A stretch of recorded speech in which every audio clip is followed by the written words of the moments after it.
Hey, I happened to be driving today when we arrived at our next RV park, so I was able to pull in here and park it in this pull-through site. Now, I have done pull-through sites before, but this was the first time that I've used the backup assist knob that kind of turns the RV for you, and Jason was outside on the phone directing me. That was the first time that, like, he's been the navigator and I've been the parker. That was really cool and a great experience because this is kind of just like an open parking lot. It's not very tight. That was a good practice for me. And we are right within sight of the St. Louis Arch, which is so cool. So this park is at the Draft Kings at Casino Queen. There's a casino here. We are on the Illinois side of the Mississippi River, so right across the river from St. Louis. It was a little bit expensive here, but we thought it was worth it to be so close to the city. So just a little splurge, and we've got a ton to do in St. Louis, so let's get going. Okay, like I said, we have a ton to do in St. Louis and only 3 days to do it. Route 66 comes through here, so of course we want to drive as much of that as we can. I was going to do it tomorrow, but there's a huge storm system coming through the center part of the United States, including Missouri, and I'm afraid that tomorrow is not going to be a good driving around day. So we've just landed here a couple of hours ago, and we're going to hop in our truck and see how much we can do before the sun sets.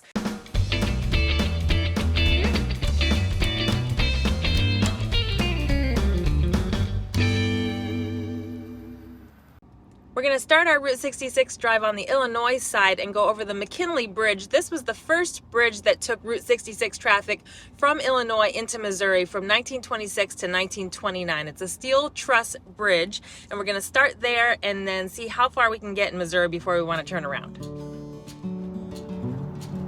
All right, here's the McKinley Bridge, and we're crossing the Mississippi River from Illinois into Missouri.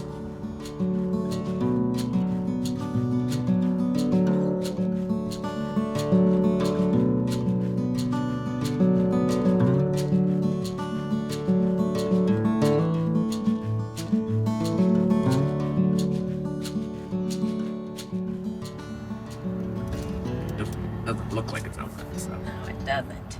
Ah. There are a couple cars. Oh, there's a car in front on the other side. All right, let's try it out. Oh, there's the gallon. Oh, it's because it's a drive-through. You don't go inside, you just drive through. All right, we can do it. Drive in. Drive in, not drive through. I think that means we can go in, but there's just no place to sit. Yeah, I see. That's someone fine. in All right, we're gonna get. We've got donuts on Route 66, and we've got Ted Drew's custard right down the road, which is a famous frozen custard place on 66. So rather than have to choose, we're just gonna get donuts now, save them for later, and maybe we'll get some custard to eat in the truck. Yeah, because it smells delicious. It looks good too. Some butter?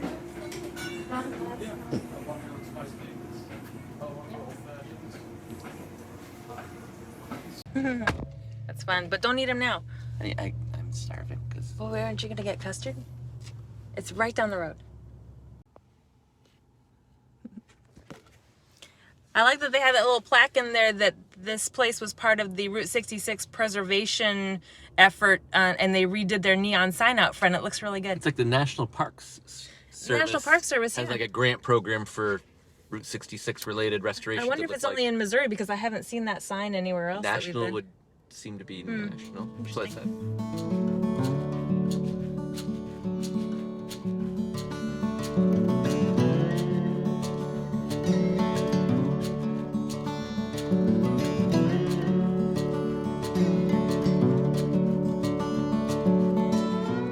Yeah, it's a little I food didn't realize tour. we were doing a food tour of Route 66. You get donuts, custard, and then we're getting pizza later. That's not on 66. That's just St. Louis but style it's St. pizza. Louis style. Yeah.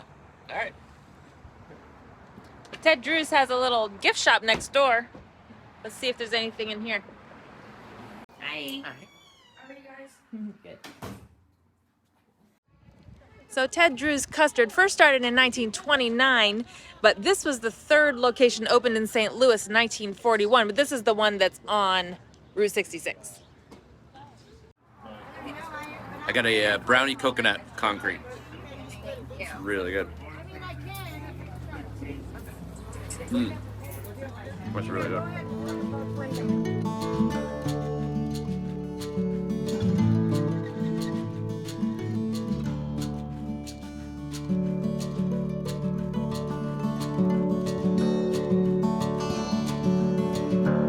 Stopping over in Eureka, Missouri, there's a Route 66 state park here, and here's the visitor center, but it's closed right now. But what I really wanted to see is this bridge that crosses the Merrimack. I think it's the Merrimack River. And they've just got the old steel girders still here. This carried the original Route 66 traffic across this river. So this bridge was originally the Route 66 crossing over the Merrimack River. But then when they made Route 66 State Park across the river, this carried traffic into the park. And then it was taken down or decommissioned in 2012. It became unsafe, and so they took the road off, so you can just see the girders now. But there is some kind of program underway to restore the bridge, and the state park has taken responsibility for it. So I think they're trying to raise some funds and maybe reconnect this side of the visitor center with the recreational park side on the other side of the river. What I'm reading online is that a lot of the Route 66 alignment in Missouri is broken up by modern highways, and it's kind of like split over 5 different numbered roads now. So we are kind of buzzing down Interstate 44 here to try to get to the spots faster, because I don't see on Google Maps, sometimes if you zoom way in, it will say historic Route 66, and so on those portions I am getting off the highway to make sure I drive on there. But if I can't tell if the road was actually Route 66, I don't want to take the time to drive along it because it's getting dark and we're trying to see as many sights as we can. So I think in this section right outside of St. Louis, it's mostly Interstate 44 with a few sections that are old sections that are off of the highway. Here's the Red Cedar Inn. This used to be an old motel on Route 66, and then it was maybe turned into some other stores, I'm not sure. But now they are in the process of refurbishing it into a Route 66 museum and visitor center. That'll be nice when it's done. And it's right next to a little overlook point. You can hike up there and see something at Jensen's Point Overlook.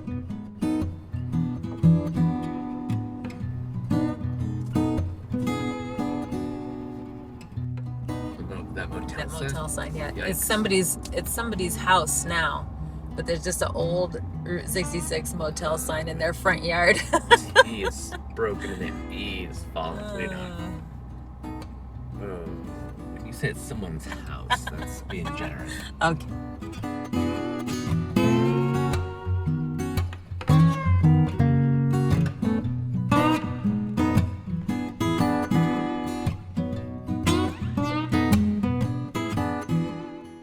Lots of abandoned motels on this stretch of 66.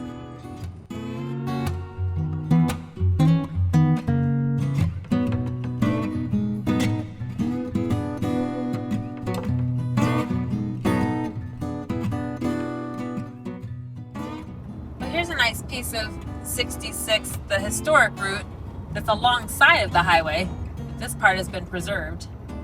It's always nice to drive along the original road that's next to the modern road.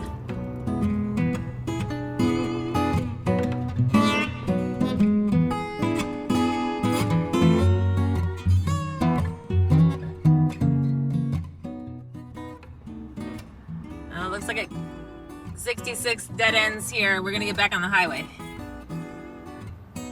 St. Clair.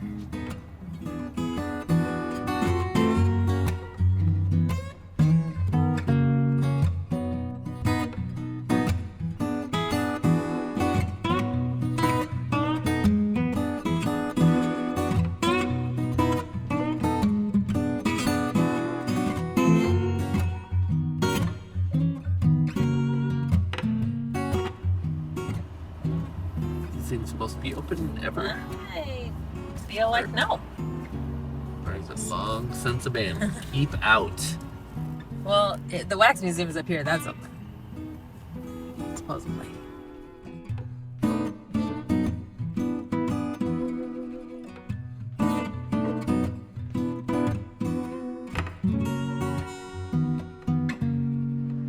Well, this is our last stop for today on Route 66 in Missouri, the Jesse James Wax Museum.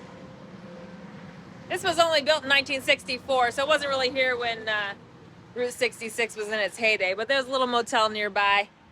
It looks like it's seen better days. It's open on the weekends. It looks like there's a gift shop in the front and then a wax museum in the back. Jesse James was born in Missouri and also died here when he was only 34 years old.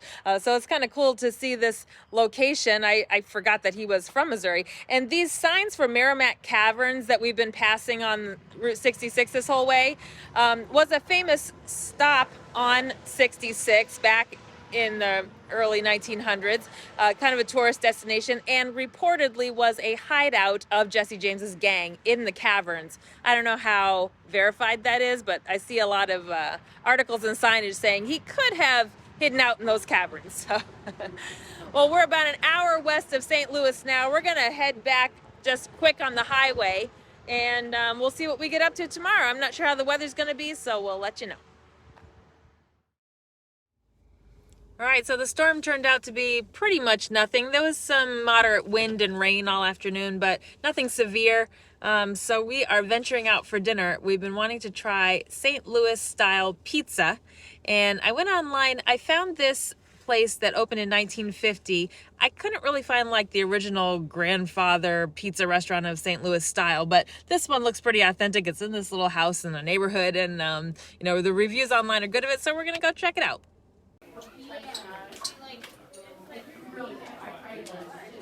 Really, I almost want to tell my doctor if I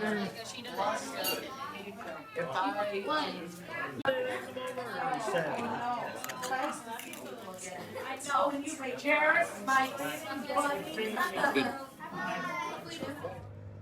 Hitting a quick historic site stop in St. Louis today, the Scott Joplin house.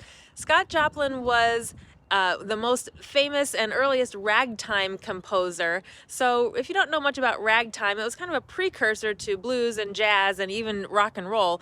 In the late 1800s, very early 1900s, songs like The Entertainer and The Maple Leaf Rag were very popular, and then Scott Joplin wrote those. So this was just an apartment, actually a boarding house room that he rented on the second floor of this home for 2 years, like in 1901, 1902. And it's believed that this is where he wrote The Entertainer, which is one of my favorite ragtime. I didn't know that he was the composer of that, but I've always loved that song. And we were able to hear some of his music on the player piano inside, and a lot of it is just reconstruction. None of his original furnishings are here. He was just kind of an itinerant musician and composer traveling through, and lived in St. Louis for a little while at this boarding house. So very cool history, and we're gonna listen to some ragtime music in the truck. We love to do soundtracks of the areas that we're visiting. So we've decided that since ragtime was originated in Missouri, that'll be our soundtrack for this week.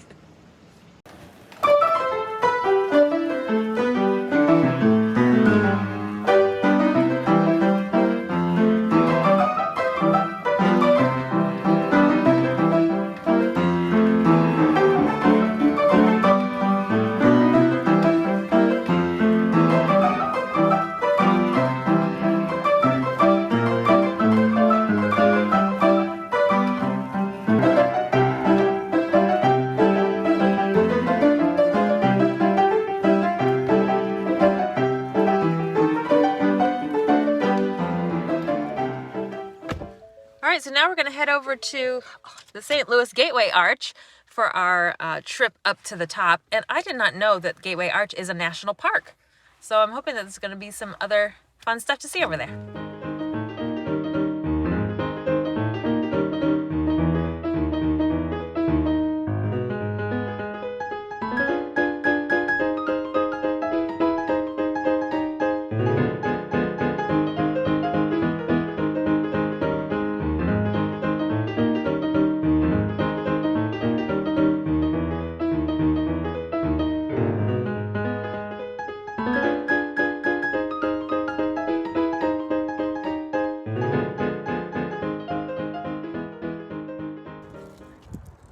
These stairs are just the wrong width. You can't, too wide for one step, too close for two steps. So we're walking right along the Mississippi River here next to the arch as we're waiting for our tram time.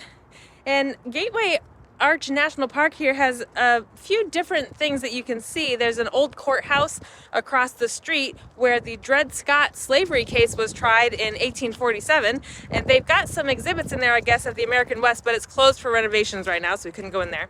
And then there's an old cathedral also next to the arch that was built in the early 1800s, late 1700s, but it's only open certain hours of the day, and right now it's closed. So we weren't able to go in those, but there are other things to see here besides the arch, and really nice walking paths through, and a nice pond and the river and riverboat. So nice area and a beautiful day. And right across the river from the arch, as you know, is our RV park right here by the bridge. Casino Queen. So our RV is parked behind there. We're gonna see if we can see it from the top of the arch. See if we can pick it out. There's a nice museum inside the arch before you get on the tram, and this is explaining who all the builders were. The St. Louis Arch was completed in 1965. It was a contest to design a monument that would symbolize the American journey westward. So this was the winning design, the Gateway Arch to the West, and it was designed by a Finnish man, and it stands 630 feet tall, 1965.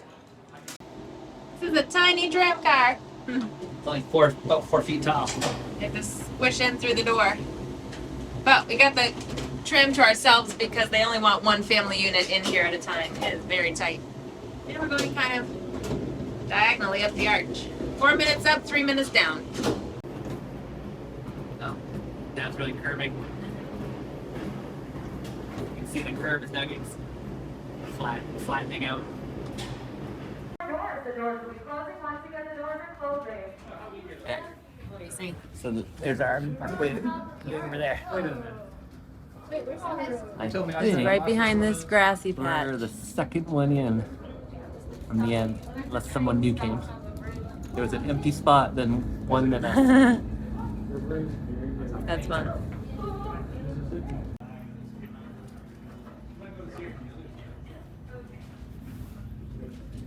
That's the old courthouse we walked around. Here's the St. Louis side, Missouri, and the old courthouse. Oh, there's the stadium. Oh, there's the Cardinals Stadium, Busch Stadium. It looks small. Yeah, I know it's right by the park. That's a major league stadium. Yep. All right. Oh, dude, they had a Cardinal Stadium. Yep. Very cool. You have to kind of lay down to see out the windows.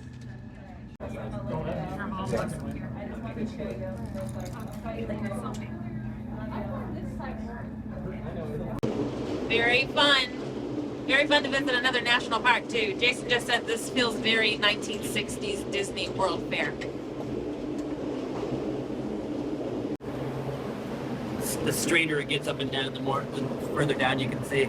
Yeah, I think. So while we were in St. Louis, we did something that we don't normally do. We tried a ton of different foods here. And I didn't know that there was so many foods that were specific to St. Louis. Now, I think a lot of RVers fall into a trap of everywhere they go, they want to try the best restaurant or the new dessert or, get the famous donuts or whatever. And that can be expensive and it's not great for your health. So we try to avoid doing that. We go out for special events like we would, if we lived anywhere, for our anniversary or birthdays or whatever, but we don't tend to want to go out and do foodie things all the time. But since St. Louis had so many things that were just specific to this area, we found that we just wanted to do it. So we did the donut drive-in on Route 66, which I gotta say are the best donuts I've ever had. So delicious. We did the Ted Drew's frozen custard, also on Route 66. And then St. Louis is famous for St. Louis pizza. Now, I've never had pizza like this. It was super thin, the one we got at Montebello's. And that their crust is like a thin cracker crust. It's very hard to hold it because it kind of crumbles and falls apart, but it did taste delicious. The toppings on it were delicious. The sauce is very nice. And they use a special cheese blend called Provel. So it's a provolone cheddar mix, and sometimes they can also put Swiss in it or other cheeses. But the main thing is they don't use mozzarella cheese on their pizzas. So we wanted to try that. And then at the same restaurant, they had another famous St. Louis dish, toasted ravioli, which we really enjoyed as an appetizer. And then for dessert, this thing called gooey butter cake, and it is exactly how it sounds. It is butter and flour and sugar, maybe some eggs, I don't know, but it's just super sweet and with a layer of powdered sugar on top. We went to the grocery store and got some, and we've been enjoying our explorations here in St. Louis. So we need to take a little break and maybe do some exercise and eat some salads going forward. So tomorrow we are heading to Illinois. We're going to be outside of Chicago for the next 3 weeks, and we will see you there. Thanks so much for coming along with us on Route 66 in Missouri and to St. Louis, and we will see you next time. Have a great week. Bye, guys.